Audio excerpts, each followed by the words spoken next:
Good afternoon, everyone. My name is Ugo, and I used to work in marketing 7 years ago. I managed travel brands, fitness brands, as well as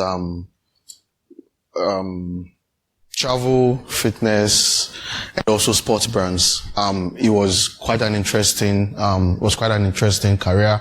However, I got bored and I decided to switch, and I moved to cybersecurity. But that happened because of an incident at one of the brands I was working for at the time. There was a security gap, and it led to an incident, and that got me thinking, how can we do things differently?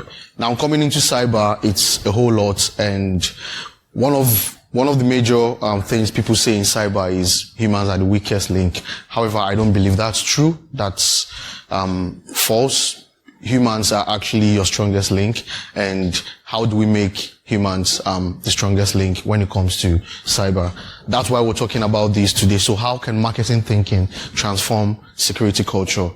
So I've already talked about my journey, and in marketing, what do we do basically?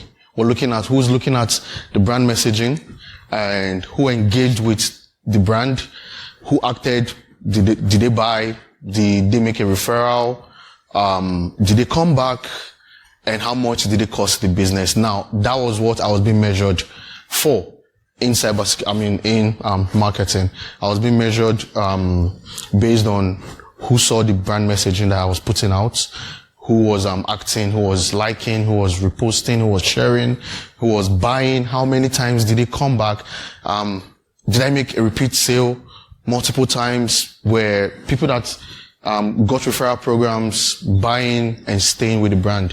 That was what I was being measured on. However, when I moved into cybersecurity, I realized it's almost the same thing when it comes to training people or getting security messaging across. You're not trying to you're not doing anything new. You're only just trying to change the psychology of people and their behavior, because that's what marketing is all about. When you see an ad on Facebook, you probably just see it once and then you're like, okay, just today. Tomorrow, Facebook targets you and comes back again. The next day, you're seeing that same ad on Google. The next time you switch on your TV, you're seeing that same ad. It's beginning to register. And trust me, that is how it works. Changing your perception about a product or a brand. And then before you know what's going on, you need to buy something. You quickly search for that brand, and then you're like, oh, I've seen this multiple times, and then I'm going to buy. That's when you key in. Psychologically, you've been taken through a journey. So how about we take people through a journey when it comes to cybersecurity, instead of what we have in most organizations. Most organization success rates when it comes to security training is 95% people have done their training. Beautiful. Let's clap for who did the training, or let's clap for the security team. However, the people that are going to attack any brand or any organization are not looking at the 95% that completed the training. They are going to be relentless, targeting and changing their tactics. So why don't we shake up things a bit in cybersecurity and then switch up and just try something else, which is why we're talking about this today. So instead of doing annual training sessions, generic phishing simulations, which are nice things to do, it's good to get people into that mindset of this is how, these are the kind of threats you will be facing, or these are the kind of things to expect and all of that. But however, if we change the way we approach things, and coming to this slide, how can marketing tactics work here? Now, in marketing, awareness means reaching out and creating impressions. So every time you see an ad, random ad, you might not even be interested in that product, but it keeps coming on your feed. You keep seeing it on Google. You keep seeing it on your Instagram feed. On TikTok, sometimes you find it. When you walk around town, you see those messaging. It's beginning to create an awareness for you. Now, in cybersecurity, how are we creating awareness? It is not something we can just do once and decide, oh, everyone has seen that newsletter or everyone has seen that training. It's about changing the culture. Bathrooms, you can have messaging there. Newsletter, weekly newsletters, internal communications, we can have that there. On on the screen. People can have that as a screensaver. So you could be working with IT support to get that messaging out constantly. So it doesn't have to be an elaborate video or an elaborate big bold text, but it's just something that subtly registers in people's mind. You're creating that awareness. Now, what happens? People start engaging with that. People are going to ask questions. How or what is this? A simple message like, don't click. Think. 3 words, right? Someone is going to ask questions in the organization. What does this mean? And then you start referring them to IT, cybersecurity. Now, the thinking is changing. Don't click, think. Oh, okay. Now what is this? Now you're creating an engagement with your users within the organization. It is not, cybersecurity no longer looks as those guys with hoodies at the back office just doing cool stuff. It's now we're having conversation. That way, the security training officer or the security training team is beginning to register an engagement which would go long term. It's no longer just going to be a very short message. Now, conversion. In marketing, conversion means someone clicks to buy, someone ends up referring someone. That's the conversion. In cyber, what is the conversion? We want to change behavior. Now, if that awareness starts creating that behavioral change where people see emails and the first thing, instead of clicking, they think and then they report and then get clarification. Am I good to click? Instead of people using their work emails for newsletters from Uber, McDonald's and the rest, they think, oh, I can actually use my personal Gmail and not compromise the environment by using the office email. And so on and so forth, right? What happened? Has it gone off? Okay. Now, one of the things that is very prominent with marketing is that there's never a messaging that fits everyone. In marketing, the way you target 12-year-olds or 16-year-olds to maybe 25-year-olds, the speak is different. In marketing, the way you speak to the elderly clients from 50 and above is totally different. The way you speak to the middle age from 25 to 35, it's totally different. It should be translated into cybersecurity. It's not, everyone has different needs. Everyone has different pressure they face at work. Imagine you're talking about cybersecurity to a clinician that had just finished a 12-hour shift. How do you think they would receive that message, right? He's under pressure. He's gone through a 12-hour shift in the surgery room, maybe 2-3 surgeries within that 12-hour period, and then they come out and then they receive an email in their inbox, engage with this phishing simulation at that point. Do you think that person would give their utmost attention to that simulation? They'll probably fail at the end of the day, or they'll have to repeat that, and they might just be bored and go to ChatGPT and answer those questions just, I just want to go to sleep, right? But if messaging is being tailored to people based on their department, based on the kind of work schedule, based on the kind of pressures, thinking about so you think about the psychological state of that person when, or the ideal psychology of that person when they would engage with your messages. So are you sending messages when they are done with shifts, or are you sending messages just after their shifts? Is it something you find a better time when they are off, on their off days? So I know it takes a lot of work, but that's what marketing agencies are doing. They are targeting you because they know you're at home at 7 p.m. You'll be watching something on TV, and if they flash this message on your screen, you're going to pay attention because you are in that state, right? They know when you leave your house, you're on the highway, and then or you're in town, and then an ad goes out by 12 on a Saturday. You're relaxed, you're with your kids, you're going shopping. That messaging comes on, and then you can engage with that, you can resonate with that messaging, but you're late to work. It's 8 a.m. or 8:30, and then you're supposed to clock in at 9, and then you're in town. I doubt you'll be so focused on what is happening around you. You won't be looking at those messages flashing in your face.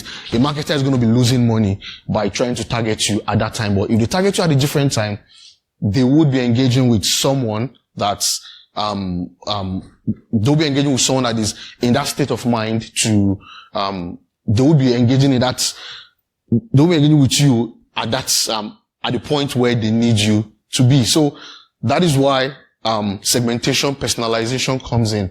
And also, there's also the part where people are neurodivergent within an organization. People receive messaging differently. So are you expanding how you're talking to people? Is it just a text, content? Is it videos? Is it an interactive, gamified, content? It's a lot of work, but as cybersecurity, professionals, we should be ready to do that work and go the extra mile, because the people that are going to attack you, they are relentless. Now, there are so many tools that will help you do that or achieve that. This is just a breakdown of some of the things we could use as examples in terms of seeing if people are seeing our message. The first thing, who opened awareness emails? We need to be drilling down into the metrics. So instead of just looking at the big dashboard and then, after 1 week, 95 people are done, you need to be looking at who opened the emails. What time did they open the email? What time did they engage most? So if people are, so whenever a newsletter is being sent in marketing, I go to the back end and then I'm looking at who opened the email. What time did most people engage with that email? How many people reopened that email? How many people clicked a link at what time? Now, with all those little metrics, I'm able to know people engage more with content, let's say around 8 p.m. They are more relaxed at home. So that means I need to start tailoring more messages to that time. We should do that in cybersecurity. We shouldn't just be looking at the dashboard and look, 1,000 people clicked. We should be looking at when did they click? How did they click? How many times did they return to that email? That's one of the ways to get people seeing the messaging clearly.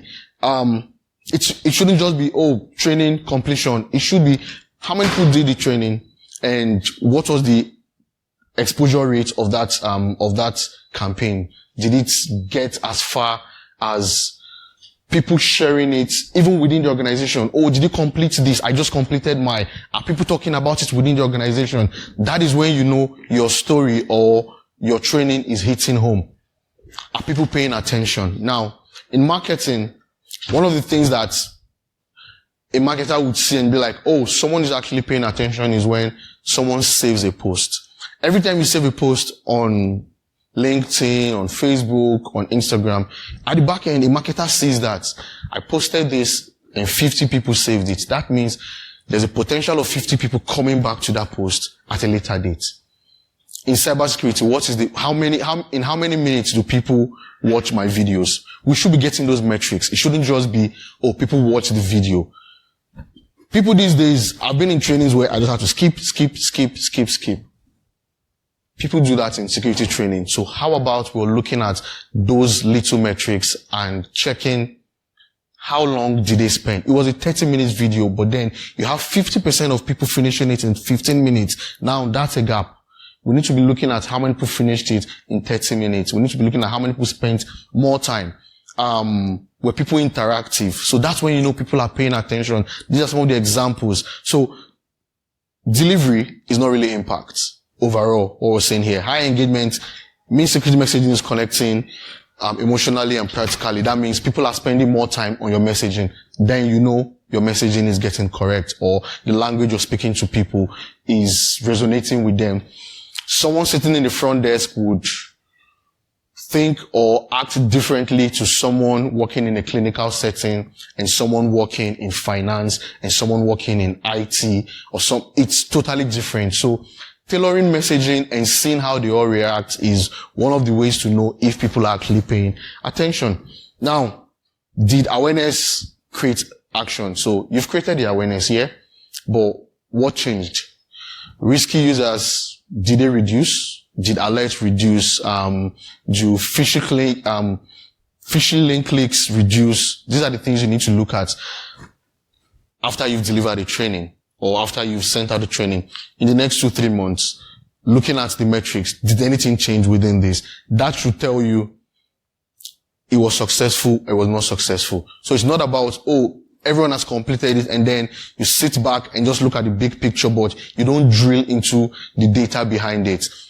Drilling into that data, you begin to understand that, oh yeah, alerts are beginning to reduce. People are no longer signing up. We no longer receive unwanted emails with newsletters all over the place. It is beginning to reduce. Because in marketing, my preferred action for you is to sign up to my newsletter, is for you to buy products. I need you to take action. In cybersecurity, I also want that same action to replicate itself. And conversion, meaning certain things are beginning to reduce or people are beginning to act differently, means an action has taken place. Now, just in summary, participation is not success, but behavioral change is success. That is what we should be measuring, not the participation metric of 10,000 people read this email, but did it result to a behavioral change? Now, that is what shows success, and that is how you can be bringing marketing into cybersecurity. Do secure behaviors last? Are people consistently trying to stay on top of the game when it comes to ensuring that your environment is safe? How do we do that? Retest your phishing campaigns, retest something new. In marketing, we do that a lot, where we retarget people with a new product similar to what they bought. Are people still interested in this product? By changing little features, and then if people are really interested, then we know that's a success rate. Same thing with cybersecurity. Change up a little things, and then you could keep getting behaviors are going to last in the long run. We've talked about one size never fits all. Messaging has to be diverse. It has to include everyone. It has to speak to people directly based on their roles, based on their psychology, based on how they receive information. And the analytics feedback loop, one of the things in marketing is continuously looking at the data. We should not stop. Training teams should not stop looking at the data.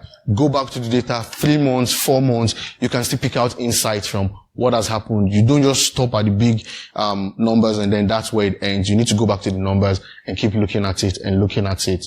So my proposed model for this in summary is continuous measurement, which we just talked about.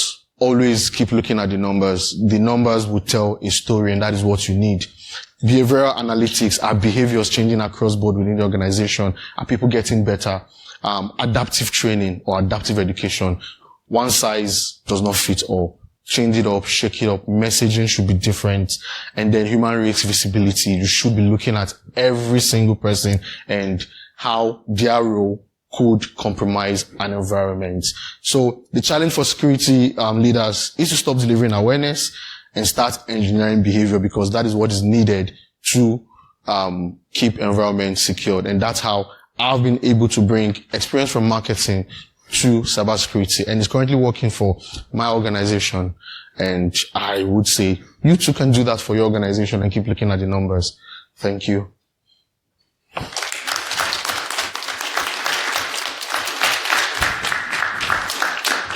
Right, time for some questions. Any questions from the floor? Around the room. Over here. Perfect. I wasn't looking over there. It's behind you. Sorry. So my question, we do some work with the European Union. We're quite into this idea of KVI, which is like measuring value. It's quite abstract. It's quite difficult. So measuring behavior and maybe the adoption of cybersecure behaviors, what are the good indicators that we can measure, do you think? Or are there good indicators that we can measure that go into behavior rather than just what you see on the screen, do you think? Okay, thank you for that. When it comes to people changing behaviors, there's not just one metric you're looking at, right? It's what happens after a message has been delivered. Are people talking about that simulation that was being run in the organization? Did people come to your desk as the training officer to ask, certain questions, that shows people are beginning to assimilate what you've said, or people have assimilated what you've just trained them on. Are people reporting emails? Are people pausing and coming to you? Oh, can you just verify if this is okay for me to click? Are people asking about, there's a policy that says XYZ. Is it relevant in this situation?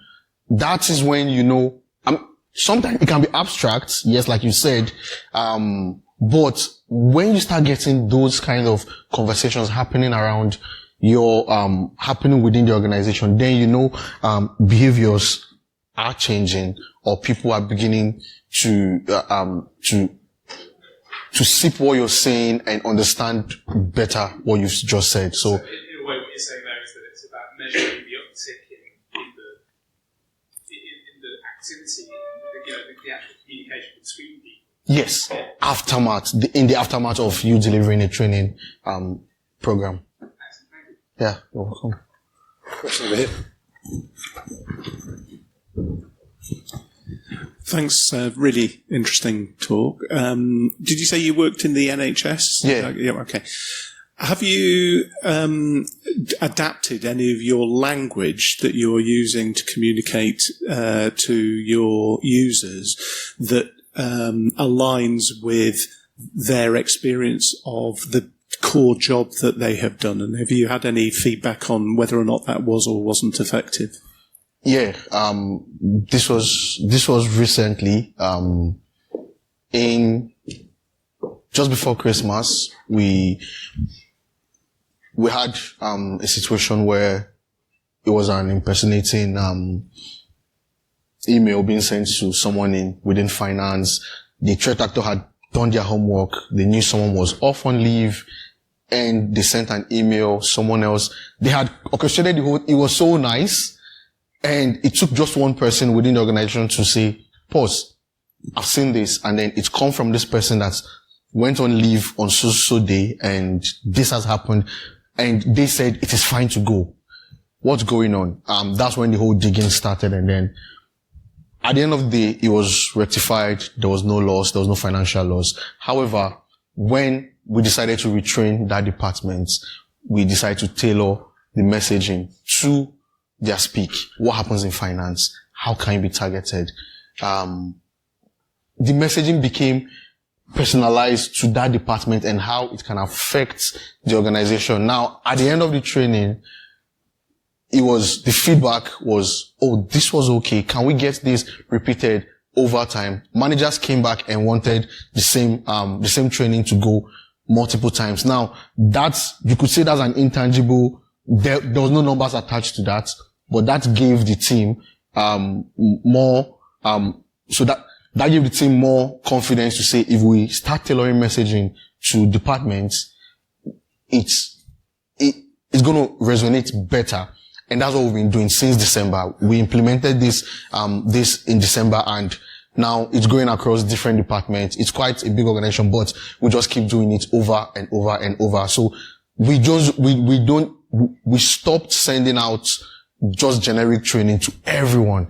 It now became personalized. So your department, how can you be a weak link in security, or how can an attacker take advantage of your position to compromise an environment? So that's how we've done that in my organization. If there's not a question from the floor, I'm going to ask a question, if I may. Ugo, you talked about your marketing experiences and so on. In the marketing world, you've got the additional challenge of, you're not just trying to get people to buy soap. You're trying to get them to buy your brand of soap. Yeah. But you've got other organizations that are putting out other marketing campaigns to buy their brands of soap. Yeah. So is it easier in cybersecurity because you're only just trying to encourage people to take up good behaviors? And I really like your phrase, engineer behavior, aim is to engineer behavior. Yeah. So how does the challenge of not having other competitors in your space shape the argument and the engagement around engineering behavior? It's about being continuous, not relenting. In marketing, someone doesn't click, it's fine. I'll come back. Someone doesn't buy, no worries. I'd find something you really need. And it's crazy when you look at the marketing world. In the back end, we all see Facebook is nice, Instagram is nice, but at the back end, there are so many metrics to look at where it's based on certain things you've done. When you left the website, where did you go to next? There's so much I could get from that. When you left my website, did you go to a competitor's website? I'm able to get those metrics on the back end in Facebook and on Google Ads. The same thing happens in cyber. Being relentless. Yes, people are going to see other applications they want to engage with. People are still going to finish training, and the next thing they're on TikTok, clicking on whatever link, they're chatting with people, they have no idea who they are, and then clicking certain links, joining certain WhatsApp groups and all of that, joining Telegram groups and getting information.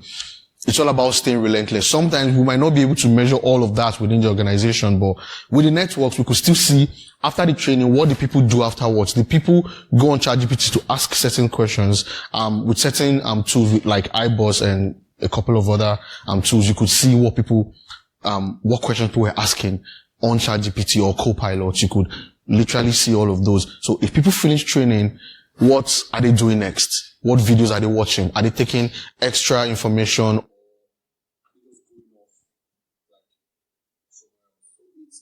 Staying continuous to what you're doing and keep hammering the messaging over and over and over again. That's how you change or engineer behavior in a way.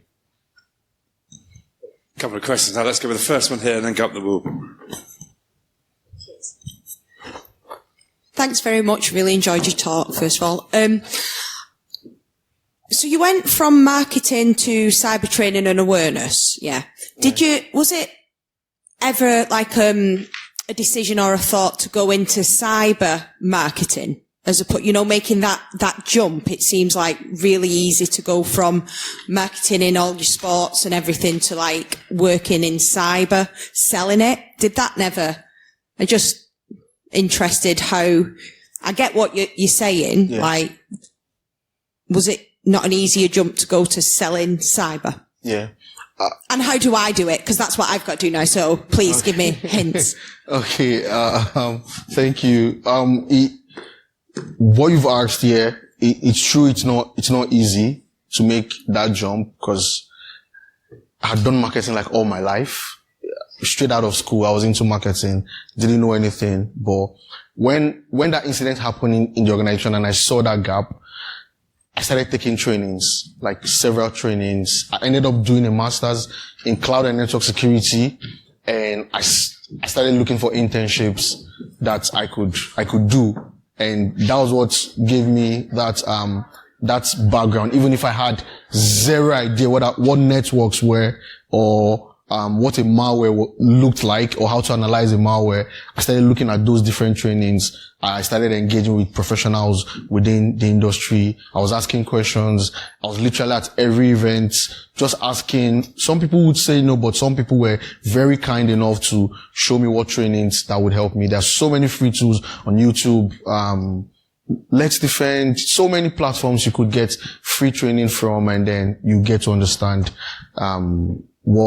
so I didn't focus on, training and awareness in cyber.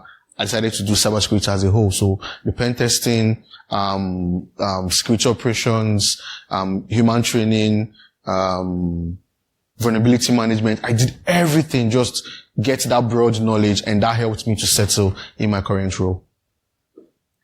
Okay, I'm going to stop it there if that's all right. And apologies, there are a couple of other questions. You're going to be around over lunch, so you can have conversations over lunch. Thank you very much for your talk. Thank you. I really like that last comment about stop delivering awareness and start engineering behaviour. And I think that's a really key way. How do we go about engineering that behaviour and focus on measuring that as well? So can I ask everyone to show their applause? So thanks.